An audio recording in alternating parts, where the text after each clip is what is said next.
Good afternoon. My name is Debbie. The topic I chose to talk about today is the elderly and disaster.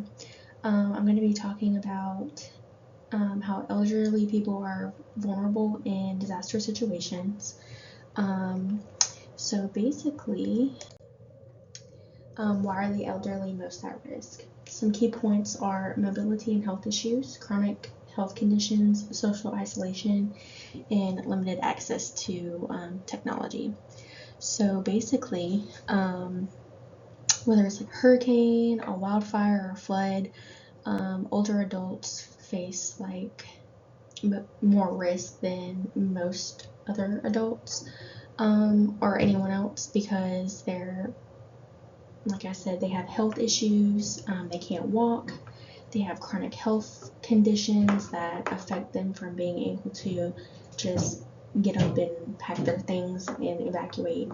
Um, they are often sometimes by themselves, like they don't have family with them and they're living by themselves. And a lot of older people don't have technology like we do, so they don't have their cell phones alerting them of anything happening or evacuation or anything or any type of risk that's immediate. Um, they don't have like computers, they're not tech savvy. So if they're alone, that could definitely um, cause more risks for elderly people. Um, with that being said, some examples of elderly people um, during disasters is like during Hurricane Katrina in 2005. There's research that 70% of the deaths were people 60 or older. Um, And in the 2018 California wildfires, a lot of the old people died because they couldn't evacuate in time. Um, these incidents reflect a systematic failure to include the elderly population in emergency planning.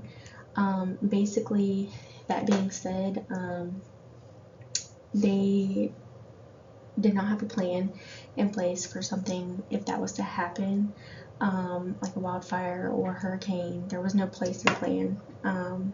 They were just kind of like hoping for the best, like writing it out. And they were kind of stuck in a situation where they were vulnerable and they didn't have any help and they got hurt. And that is what causes the death toll to rise for elderly people in disasters. So basically, some things that need to change are the planning for emergency plans. All elderly people need to be addressed in these plans, knowing how to help them, how to access them if they do stay, or even just helping them make a plan to evacuate if a storm is coming or if a wildfire is coming or anything. Just a plan in place to help these elderly people be safe, especially vulnerable elderly people with health issues, people who can't walk, who don't have anyone to help or anything like that.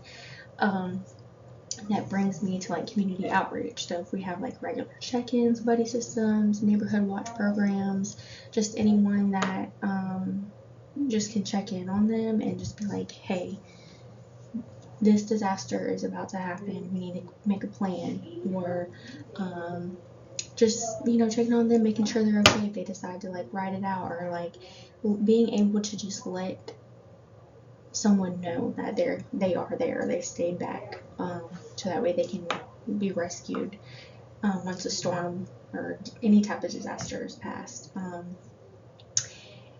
Thirdly, accessible shelters facilities need to accommodate wheelchairs, medical needs, and caregivers. So yeah, I feel like all the elderly people who have medical issues, who have wheelchairs, it needs to be accessible. Just anything that'll help them be able to evacuate in situations, because sometimes they might not be able to evacuate because they have accommodations that shelters just can't accommodate. So if we can add that into facilities, I feel like more people might evacuate and it would help. Um, Educating the elderly and families on how to prepare for disasters in old age. So, like, how to prepare with the elderly people who have to do more than just get their things and leave. They have to bring their medications, their equipment, they need help leaving. Just educate them on what they need to do in order to leave and be safe. And just help, have less of a percentage of death tolls for elderly people who are stuck in vulnerable situations during disasters.